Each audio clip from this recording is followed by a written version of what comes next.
ஹாய்ப்பா. இன்றைக்கி முட்டைக்கோஸ் கூட்டு என்னோடய ஸ்டைலில் நான் எப்படி பண்ணுறேன்னு பார்க்கலாமா? அதுக்கு முதல்ல ஒரு 50 கிராம் கடலைப்பருப்பை நல்லா கழுவிட்டு ஊற வச்சுக்கோங்க. ஒரு 100 கிராம் பயத்தம்பருப்பு, அதையும் நல்லா கழுவிட்டு, அதுக்கப்புறமா பொடிசாக அரிஞ்ச முட்டைக்கோஸ் அதையும் எடுத்து வச்சுக்கோங்க. ஒரு சின்ன டீஸ்பூன் மஞ்சள் சேர்த்துக்கோங்க.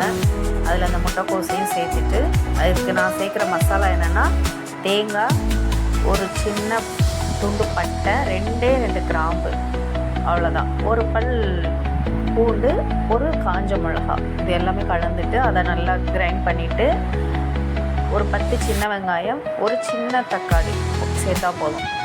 தக்காளி உங்களுக்கு சேர்க்க விருப்பம் இல்லை அப்படின்னா நீங்கள் அதை ஸ்கிப் பண்ணிடலாம். இது எல்லாமே நான் மொத்தமாக கலந்து குக்கரில் ஒரு 2 விசில் விட்டு நான் எடுத்துக்க போகிறேன். நல்லா அது வெந்த அப்புறமா அதுக்கு என்கிட்ட இப்போ நான் தாளிப்பு வடகம் இருந்ததுனால நான் அதை யூஸ் பண்ணிக்கிட்டேன். அது இல்லை அப்படின்னா நீங்கள் நார்மலாக கொஞ்சமாக கடுகு, சீரகம் போட்டு தாளிச்சிட்டு அந்த முட்டைக்கோஸ் கூட்டை வேக வச்ச முட்டைக்கோஸ் கூட்டை அதிலே போட்டு கொதிக்க விட்டுட்டு தேவையான அளவு உப்பும் சேர்த்து இறக்கிட்டிங்கன்னா ஒரு கரம் மசால் இது ஃப்ளேவரோட நல்லா டேஸ்டியான முட்டைக்கோஸ் கூட்டு ரெடி ஆகிடும். இது சாப்பாட்டுக்கும் நல்லாயிருக்கும், சப்பாத்திக்கும் நல்லாயிருக்கும், இட்லி தோசைக்கும் நல்லாயிருக்கும். செஞ்சு பாருங்கள்.